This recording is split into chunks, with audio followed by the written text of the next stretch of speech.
Salam à toi mon ami, j'espère que tu vas bien et que ta famille se porte bien. Aujourd'hui on se retrouve pour une nouvelle vidéo. Accrochez-vous bien parce qu'il y a beaucoup à dire. Ce qu'on va voir fait peur et ça fait énormément réfléchir, vous allez voir. Mais avant ça, je voulais vous dire qu'on est quasiment 10 000 sur Instagram. Je voulais vous remercier et n'hésitez pas à rejoindre pour tous ceux qui ne sont pas encore là. Là-bas vous aurez un Mogo dans la vraie vie avec tous ces délires de bouffe et j'en passe. Donc n'hésitez pas, je vous attends très nombreux. Et aussi pour les nouveaux qui vont rejoindre, posez-moi la question que vous souhaitez. Vous avez le droit à tout, donc profitez, c'est le moment. Et je répondrai à tout le monde à la fin de cette vidéo. Bref, sur ce, il est temps de nous concentrer sur l'affaire d'aujourd'hui. Alors sans plus attendre, éteignez votre lumière, installez-vous bien et laissez-vous emporter par ma voix.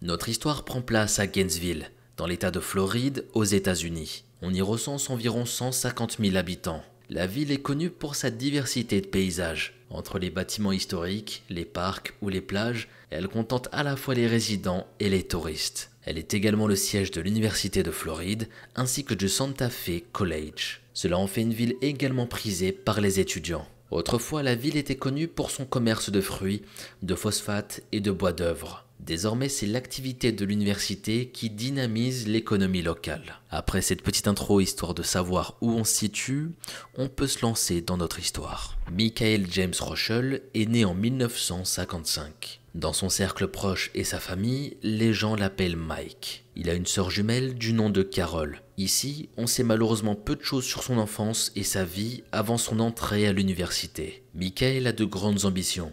Il prend le chemin de l'université de Floride afin de suivre de brillantes études. Le jeune homme multiplie les activités. Il fait partie de l'équipe de football du campus, ce qui ne l'empêche pas de pratiquer d'autres sports. Mike est également membre d'une fraternité. Il excelle dans tout ce qu'il entreprend. C'est sur le campus qu'il fait la connaissance de Diane, appelée aussi Didi, une étudiante. La jeune femme a une âme créative. Elle est intéressée par énormément de choses comme le ballet et l'écriture. Didi a suivi des cours de journalisme au lycée, avant d'entamer des études d'art à l'université. Mike, quant à lui, a une personnalité plutôt extravertie. Il est le genre de personne qui se fait apprécier rapidement en société. Il n'avait pas trop de mal avec ça, il était plutôt très sociable. Quant à Didi, elle a un caractère plus réservé. Mais cela n'empêche pas l'alchimie de se développer. Les deux jeunes gens commencent à se fréquenter tout en poursuivant leurs études. Didi va finir par obtenir son bachelor en art. Elle réalise ensuite un master en administration des affaires à l'université Nova Southern de Floride. Et Mike obtient une maîtrise en affaires également. Et à côté de ça, t'as un Mogo qui se contentait de manger quand il était plus jeune. Ouais, on n'a pas la même vie, on n'a pas les mêmes objectifs. Moi, tout ce que je voulais, c'était être gourmand. J'ai dû abandonner les études, m'en voulez pas. Bon, j'ai quand même fait un bac+2. Commencez pas, je vous vois venir, vous là. D'ailleurs, je suis curieux, dites-moi en commentaire quel est votre niveau d'études. C'est le moment de se la raconter un petit peu. Allez-y. Bref, comme je le disais, Mike obtient sa maîtrise. Après l'obtention de leur diplôme, Mike et Didi se marient en 1979. Le couple donne naissance à deux filles, Caroline et Kate. Mike suit une brillante carrière. L'homme évolue dans le domaine de la technologie. Il ouvre sa propre entreprise, Ocala Dental Care. Et là, il rencontre progressivement le succès. Mike fait fortune et devient millionnaire. La famille Rochelle a désormais un nouveau train de vie. Cette ascension oblige le père de famille à certaines concessions. L'homme d'affaires voyage régulièrement pour le travail, délaissant quelque peu ses devoirs familiaux. Le travail paye car Mike est reconnu dans son travail. Ses employés se plaisent à leur poste et ils aiment beaucoup leur patron. Les filles quant à elles grandissent et quittent le cocon familial afin de poursuivre leurs études. Mike et Didi sont désormais seuls à la maison. Seulement, Mike est toujours absorbé par ses affaires. Il est également membre du conseil de Warrington College of Business. À ce moment-là, Didi se sent délaissée. Elle demande le divorce en 2005 et quitte la maison en juillet de la même année. Mike ne se laisse pas abattre suite à cette séparation avec sa femme. Il décide de s'inscrire sur le site rencontrematch.com. L'homme de 49 ans fait la connaissance d'une femme quelques semaines plus tard en août 2005. Suzanne O'Brien, dite Sue. À 38 ans, elle exerce en tant qu'infirmière dans un service de soins palliatifs. Mike et Sue vont s'attacher rapidement l'un à l'autre. Ils vont multiplier les sorties ensemble. La fusion était tellement parfaite entre les deux individus que Sue emménage rapidement chez son nouveau compagnon. Les traces de l'ancienne maîtresse de maison sont rapidement effacées. Sue s'approprie largement les possessions de Mike. Le chien de son ex-femme devient son chien à elle. Là, les premières rencontres ont lieu avec les différents cercles familiaux. Sue fait la connaissance des filles de Mike. Elle fait forte impression sur Caroline. La fille de Mike voit comme son père est heureux et s'amuse avec elle, donc elle était contente. Cependant, la nouvelle compagne semble avoir un penchant pour l'alcool.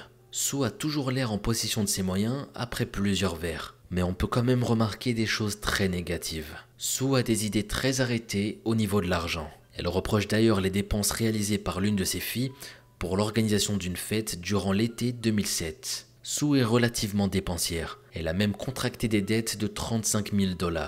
Mike a beau être fou amoureux, il n'est pas inconscient. Alors qu'il s'apprête à faire une demande en mariage, il rédige un contrat prénuptial. Le couple s'unit en août 2007, soit 2 années après leur rencontre. Mike décide de revoir sa vie professionnelle. Il entre en possession d'une entreprise locale. Ses voyages se raréfient au profit d'un quotidien un peu plus tranquille auprès de sa nouvelle épouse. Mike qualifie Sue de trophée. Il est profondément amoureux de sa femme. Sue voit sa vie de femme mariée sous un nouveau jour. Elle va quitter son emploi d'infirmière. Le couple s'achète une maison à proximité d'un centre équestre. L'habitation se trouve dans un quartier luxueux à Hale. Mike et Sue sont fous amoureux. Ils passent beaucoup de temps ensemble et font de nombreux voyages. Malgré les photos que le couple partage sur les réseaux sociaux, la réalité en est tout autre. Mike et Sue se disputent régulièrement. La femme est relativement contrôlante. Elle limite l'accès de son domicile aux amis de son mari. Elle refuse également que les participants du comité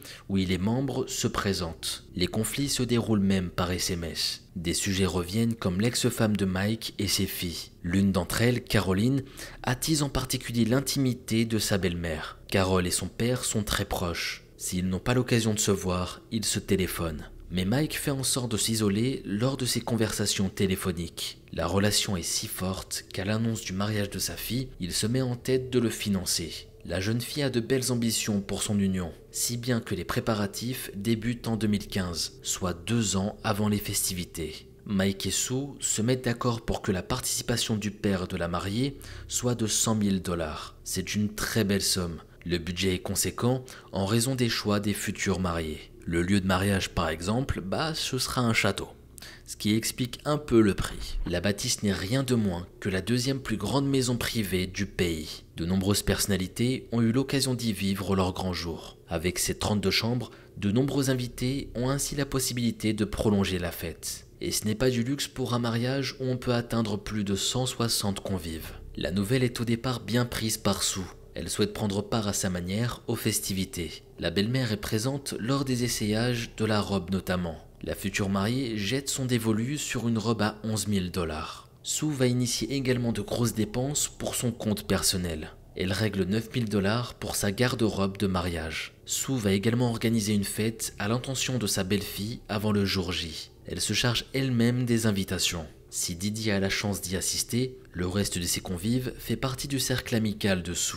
Cela n'empêche en rien le déroulé de l'événement. Le mariage est également une réussite. 2 semaines plus tard, Mike fait une confidence à sa femme. Le budget fixé à l'origine a été dépassé. Cette révélation est le déclencheur de nouvelles disputes. Sue reproche à sa belle-fille d'avoir utilisé son père pour financer son mariage. Plus le temps avance, plus les conflits s'empirent. Le 20 novembre 2017, la situation semble au-delà de tout contrôle. Ici, ce ne sont plus que des paroles qui sont échangées entre les époux, mais des gestes très violents. Sue va prévenir la police. Son appel permet l'envoi d'un véhicule de patrouille à l'adresse du couple. Le policier essaie de comprendre ce qui s'est passé. Sue révèle avoir poussé son mari suite à une énième dispute. Elle a également admis qu'elle allait emménager temporairement dans la maison du couple sur la plage. Mais la femme n'est pas pressée de quitter les lieux. L'agent de police décide de la placer en état d'arrestation 30 minutes plus tard. Sue est accusée de violence conjugale. Elle n'a également plus le droit de s'approcher de son mari. Durant cette période de séparation,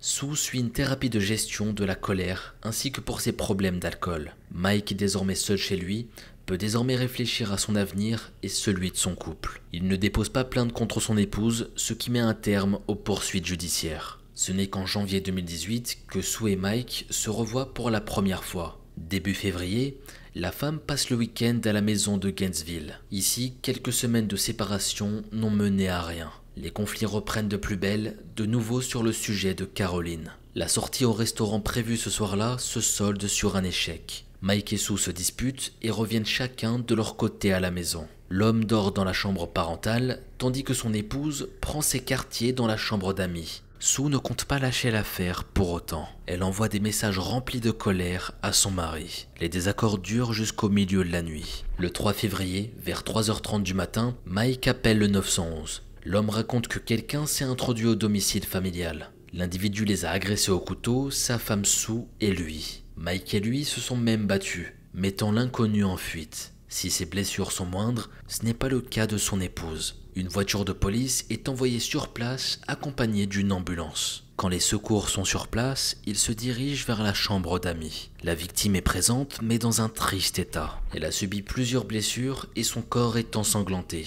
Sue est transportée à l'hôpital. Elle est conduite au bloc opératoire pour une chirurgie d'urgence. L'opération est un succès. Mike est brièvement examiné. Ses blessures sont superficielles comparées à celles de son épouse. L'homme n'a pas besoin de soins médicaux aussi poussés que son épouse. L'attaque n'a clairement pas été dirigée contre lui, mais contre Sue.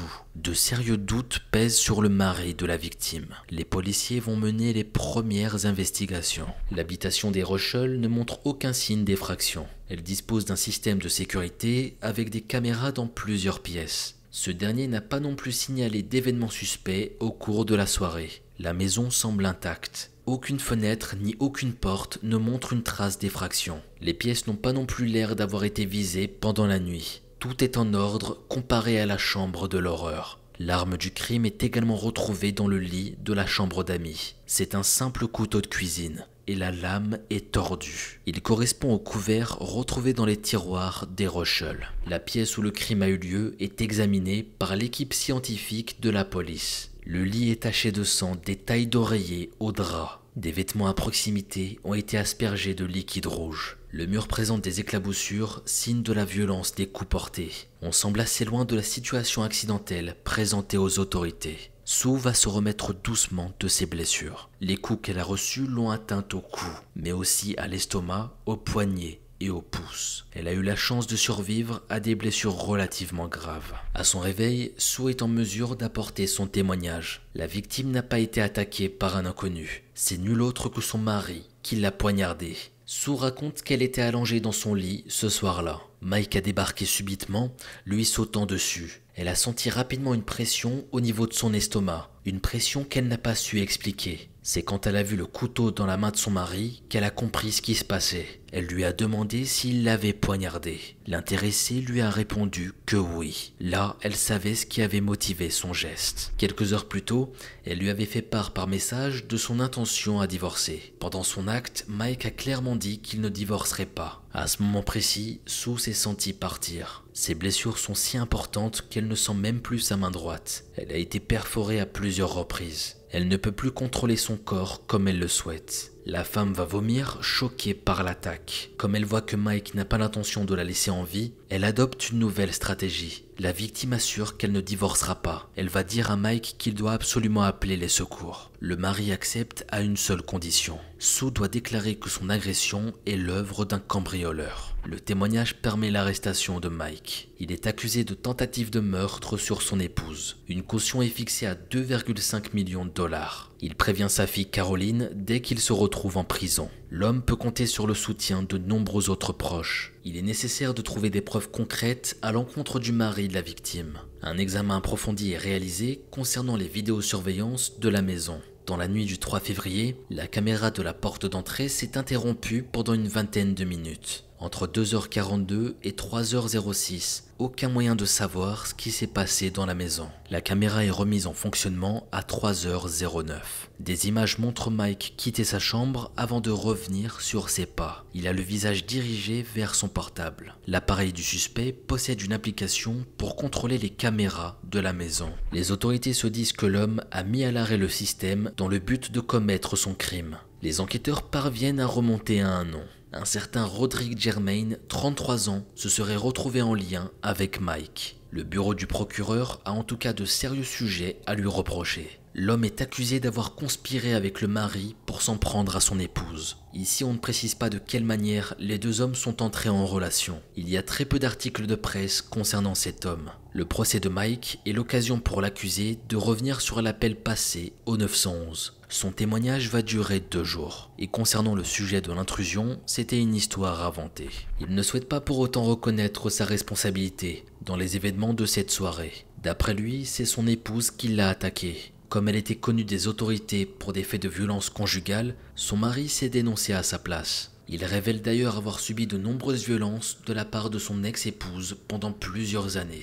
L'homme a attendu l'arrestation de Sue pour se confier à Caroline sur le sujet. Sue avait d'après lui un contrôle sur énormément de choses. Elle avait une personnalité très dominatrice. Sue n'aimait pas voir l'argent du couple dépensé pour d'autres personnes que pour eux. On parle des événements comme le mariage de Caroline ou des associations caritatives. La vie intime du couple n'est pas des plus reluisantes non plus. Sue et Mike avaient tenté d'avoir un enfant ensemble en vain. C'était un sujet de reproche de Sue à l'égard de son mari. Elle avait émis plusieurs fois l'idée de divorcer. En ce qui concerne les faits de février 2018, Mike est prêt à raconter la vérité. Ce soir-là, le couple s'est retrouvé au restaurant. Les retrouvailles ne sont pas aussi agréables qu'on pourrait le croire. La tension est palpable. La rencontre se solde sur la frustration au sujet du repas en lui-même. C'est Sue qui a tenté de le tuer à l'aide d'un couteau.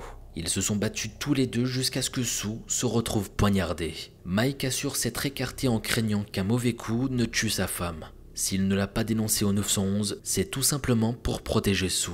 Elle était déjà connue pour de précédents faits de violence conjugale. L'avocat de Mike se présente face au tribunal avec une bouteille de vin. Cette dernière est le symbole d'un énième épisode de violence ayant eu lieu en juillet 2016. Mike raconte que son épouse a jeté une bouteille similaire du haut de l'escalier de la maison. Juste après, elle a frappé son mari au niveau des épaules. Les procureurs ne sont pas tout à fait convaincus par les déclarations faites par la défense. La version des faits du soir de l'attaque ne colle pas aux preuves récoltées chez le couple. Sue souhaite lancer une procédure de divorce. Mike n'a pas supporté la nouvelle. Un divorce annonçait une procédure coûteuse et le délaissement de la moitié de sa fortune. Le 13 décembre 2019, la condamnation tombe. Michael Rochelle est condamné à 30 ans de prison pour tentative de meurtre au premier degré. À cela s'ajoutent 5 années de prison pour 4 autres chefs d'accusation. Les 2 peines d'incarcération seront purgées en même temps. Le condamné est alors âgé de 64 ans. Les proches de Mike sont choqués de cette nouvelle. Plusieurs d'entre eux ont témoigné en sa faveur au tribunal, que ce soit des membres de la famille ou des amis. Son ex-femme, notamment Didi, est venue témoigner. Elle est la mieux placée pour décrire Mike dans la sphère intime,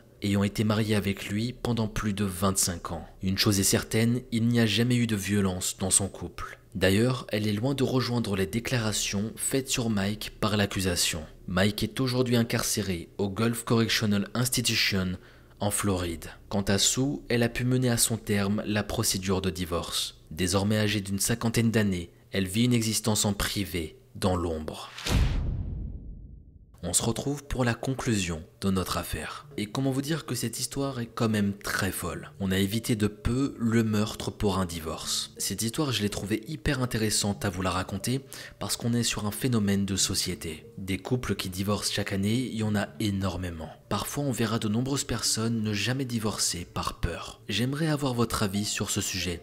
Est-ce que vous pensez du divorce? C'est une question qui peut paraître bête, mais ça a toute son importance. Parce que moi, j'ai déjà connu des couples où ça se passe hyper mal, mais quand ça parle de divorce, c'est hyper tabou. Donc j'aimerais avoir vos avis, je suis assez curieux là-dessus. Mike et Sue avaient tout pour former un couple parfait. Ils ont été mis en relation grâce à une application de rencontre. Les liens se sont noués rapidement. Les 2 individus tombent amoureux l'un de l'autre. Sue emménage peu après chez son nouveau compagnon. Le mariage va suivre 2 ans plus tard. Le couple vit de merveilleuses années ensemble. Ils achètent une nouvelle maison, c'était la belle vie. Quant à Mike, il change de business afin d'être un peu plus présent. Cependant, les caractères s'affirment et les distances s'installent. Certains sujets sont difficiles à aborder sans faire naître de conflits. Ils concernent en particulier l'argent. La situation dégénère en février 2018. Le couple s'est séparé plusieurs mois et tente de reprendre doucement ses marques. Mais cela n'a pas empêché les doutes de perdurer. Mike poignarde sa femme à de multiples reprises. Arrêté par les autorités, l'homme est condamné à 30 ans de prison.